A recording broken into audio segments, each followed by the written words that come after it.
Buenas, buenas noches. Hoy quiero hablarles de una novela que escribí que se llama Cartagena contada por la pluma de una María Mulata y relatarles un poco de este simbolismo que traté de plasmar en esta obra. Entonces, quise mostrar, digamos, a una Cartagena tanto real actual como una Cartagena mitológica, mística, que se mantiene del pasado legendario, de batallas heroicas que tuvieron piratas, corsarios, eh, por, por, por, por las riquezas de esta ciudad. Quise transmitir ese sentido mágico a esta realidad contemporánea, viajar en dos tiempos. Y la repleté o la llené mucho de simbolismos que tratan de llevar un mensaje. Entonces, el poeta Salomón, que es un anciano, podría ser un artista de la calle, como los que existe hoy en día. Podría ser cualquier cantante que cuando ustedes vengan a la ciudad los entretenga con su música, o algún poeta que haya dejado plasmada la belleza de la ciudad a través de sus letras, pero es alguien que existe en este momento, es un imaginario que existe. Entonces, pues bueno, Cartagena contada por María Mulata, el primer personaje es Salomón, un poeta de la calle, y que a través de sus poemas llama la atención a un muchacho que se llama Martín. El muchacho es un joven de clase media tiene sus proyectos de la universidad y de todo lo que le contaron sobre el mundo, pero que esa visión que le han contado sobre el mundo no es suficiente, sino que trata de buscar algo más, ese sentido tal vez espiritual o de lo invisible, el cual haga que su realidad tenga un sentido un sentido superior. Entonces, ese muchacho encuentra en este artista de la calle, el cual si usted llega a Cartagena puede llegar a escuchar en la forma de muchos artistas que hay aquí en la ciudad, empieza a encontrar esa verdad, empieza a encontrar a través de sus poemas, empieza a encontrar un sentido más profundo de la realidad. Y poco a poco empiezan a hacerse amigos. Ahí en la novela comienza con De mágicos colores, Cartagena se engalana, el poema que siempre les he relatado. Bueno, entonces, pero Salomón no pertenece a su mundo, porque él tiene un mundo, el mundo social que digamos que al que todo joven o todos pertenecemos, pero a veces, de vez en cuando, Salomón toca su mundo. Cuando lo ve, cuando lo encuentra en las plazas, empieza a entrar otra información que sobresale del mundo que ella tiene. Entonces, en esta novela, en este descubrimiento de la verdad, Martín empieza a interesarse mucho en la sabiduría de Salomón. Y en los tiempos que él viene, Martín escucha sus poemas y quiere aprender de él. Luego pero Salomón, como es un ser mágico y místico, aparece y desaparece en la historia, no está siempre fijo ahí. Y a lo largo de esta historia, el muchacho tiene una vida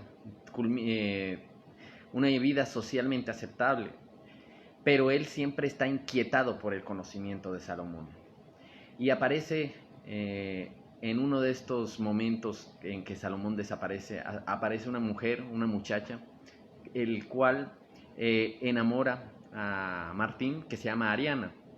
¿Por qué escogí el nombre Ariana? Porque, bueno, esto tiene que ver mucho con la alquimia y con el misticismo. Ariana viene del griego Ariadne, que significa araña, y era el hilo conductor que logró hacer que Teseo no se perdiera en el laberinto y pudiera derrotar al Minotauro.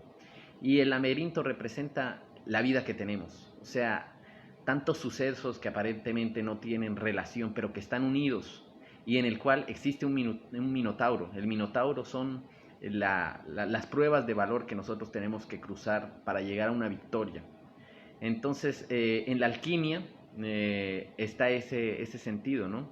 Entonces, Ariadna es el hilo conductor de la historia. Entonces, en este caso, Ariadna lo empuja a él a volcarse a una realidad más allá de la conocida. Bien, eh, durante todo este tiempo él se enamora de ella y él quiere comprometerse, pero descubre que esa mujer está comprometida y está comprometida con un hombre, como está situada entre este tiempo y el otro tiempo, o sea, el tiempo de la antigüedad, pues en el tiempo en el cual los compromisos digamos, eran cosa seria, ya, que eran familias comprometiéndose. Bueno, entonces él descubre que la joven que él ama está comprometida y, y hablando con ella le dice que rompa ese compromiso, pero él ya dice que le dé tiempo porque es muy difícil para su familia romper ese compromiso. Entonces esta desilusión amorosa, ¿qué hace? Hace que Martin rompa todo el mundo que él conocía y vaya tras la búsqueda de una solución que lo ayude a liberar un poco ¿qué puedo decir?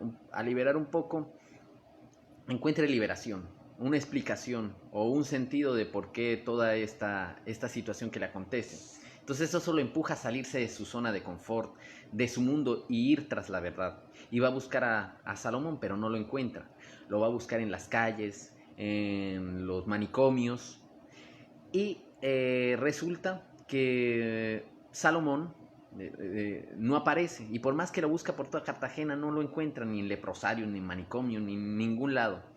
Un día, caminando por la playa, descubre un pescador y él siempre le explica, no, ustedes conocen a este hombre con estas características. La cuestión es que el pescador le dice que sí, pero que vive cerca del manglar.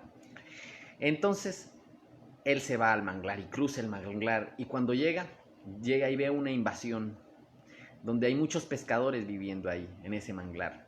Y ve a Salomón cantando poemas. Y entonces va corriendo y le dice, maestro, enséñeme el sentido de la vida y enséñeme y ayúdeme a liberarme de esto que me ha acontecido.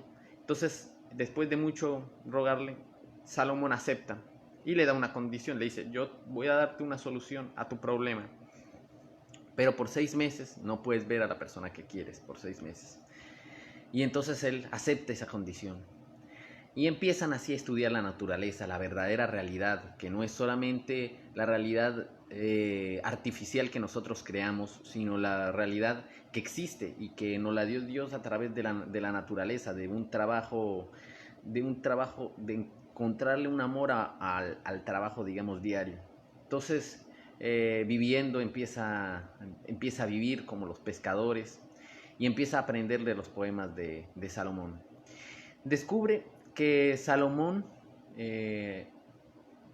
a ciertas horas de la mañana desaparecía en su pequeña casa y un día decide ocultarse y ver a Salomón, que era lo que hacía esas horas. Y descubre que Salomón, en realidad, poniéndose una capa que él tenía, se convierte en una María mulata y se convierte en un ave. Las María mulatas son el ave característica de la ciudad. Los calamarí decían que la María mulata era hija del sol con el viento. Entonces es un ser místico aquí en la ciudad. Y bueno, al otro día, él deja que Salomón se vaya. Al otro día vuelve a esconderse ahí. Cuando Salomón se va a transformar, le dice, maestro, enséñeme a convertirme en María mulata. Y el maestro accede. Y entonces los dos se convierten en María mulatas y vuelan alrededor y arriba de toda la ciudad.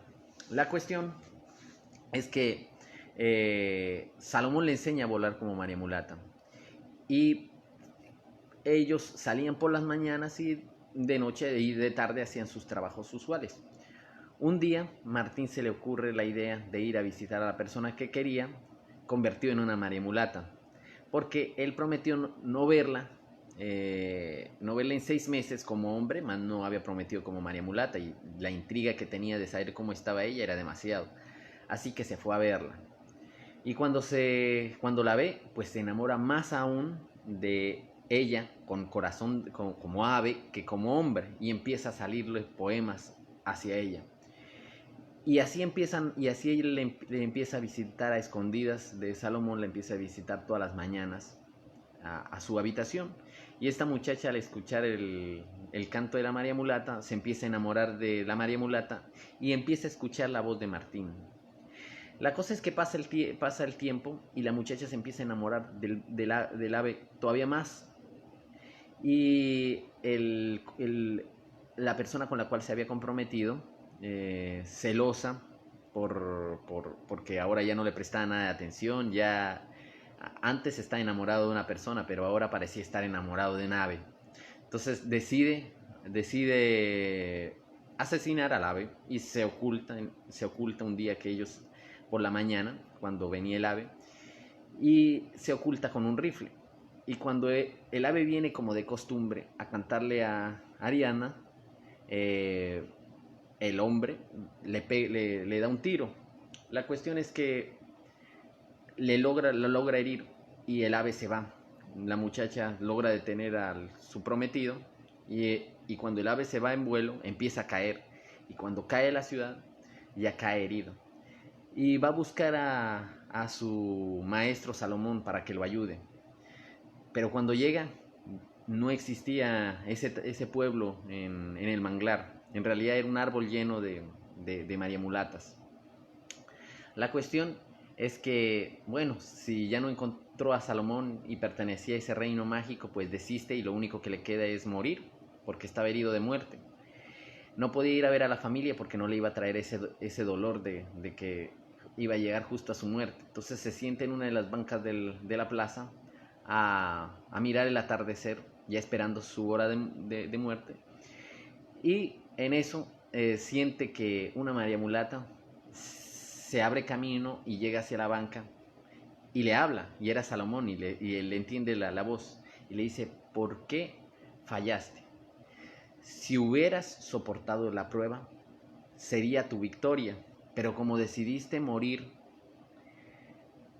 como hombre, ahora tu castigo será que no podrás hallar la respuesta a lo que buscabas, pero nacerás como espíritu. Y entonces Martín se convierte en una María Mulata. Y hoy en día Martina aparece cantando poemas en forma tal vez muchas veces como de mendigo, no mendigo, pero de una manera no muy decorosa, hablando de la historia de Cartagena y de los poemas sobre lo que es la verdadera realidad y de la ciudad. Entonces, bueno, esa es la historia en resumen. Pero ¿qué quise plasmar aquí? Muchas veces dentro de esta búsqueda que tenemos de la verdad, tenemos que creer y pasar a un nivel en el cual nosotros demos un salto de fe y no aferrarnos a lo que ya conocemos, porque lo que ya conocemos es nada más que una sombra. Entonces Martín, al morir, muere como hombre, o sea, va tras la verdad, llega a la verdad, y cuando uno llega a la verdad, lo único que se da cuenta que el mundo que conoció es una sombra. Entonces obligatoriamente tiene que morir. Y el amor es ese hilo conductor que empuja a los hombres a la búsqueda de la verdad, a una búsqueda de una verdad. Entonces, esa, digamos, viene a ser, dentro del simbolismo, viene a ser la búsqueda de la verdad y de lo que va más allá de lo que nosotros vemos o lo que nosotros creemos sobre lo que es el mundo, ¿ya? Y ese es un poquito de la historia, de cómo se realizó. Pues tuve que meterme bastante en lo que es en lo que en lo que es aquí la realidad de Cartagena. Mi trabajo me permitió conocer un poco de la vida de las calles, las plazas. Estuve 6 meses metido en un corregimiento, en una invasión real, porque aquí, bueno, le dicen la ciudad heroica, porque aquí todo espacio que uno tenga se lo tiene que ganar con heroísmo. Y bueno, aquí hay luchas por las tierras, ¿no? Y hay pueblos de pescadores que las hacen en los manglares, donde el Estado no llega, en búsqueda de un espacio en el cual vivir. Entonces, combina mucho de lo que es la realidad con una búsqueda sobre la verdad. Y dentro de los simbolismos, esos son unos pocos de los simbolismos que mantiene esta novela. Eh, Próximamente la voy a sacar como audiolibro por YouTube. Cartagena contada por la pluma de una María Mulata. La pueden buscar en Google. Eh, la pueden buscar en Facebook. Ya hay algunos ejemplares virtuales. Y bueno, ese es, digamos, un adelanto de lo que voy a tratar en este tiempo de, de mostrar a través de la página de YouTube y del lanzamiento del libro de una manera virtual para que todo el que quiera leer, lo lea. Y este es uno de una serie de novelas que tratan sobre las distintas fases más importantes que tiene el hombre en su vida, que es el crecer, ya la vida, la muerte, que la muerte, por ejemplo, lo espiritual, pero contado desde culturas, desde nuestras culturas ancestrales, desde la mitología, el amor, el hilo conductor, o sea, qué es el amor como... Y bueno, es una serie de cuentos que tengo, de pequeñas novelas y cuentos. Ya son 7, entonces igualmente estoy en el trabajo de poder sacarlos virtual y trata, digamos, de hallar la trascendencia a esas áreas de nuestra vida o a esos momentos que nosotros tenemos que encontrar un sentido superior. Muchísimas gracias por su atención y este es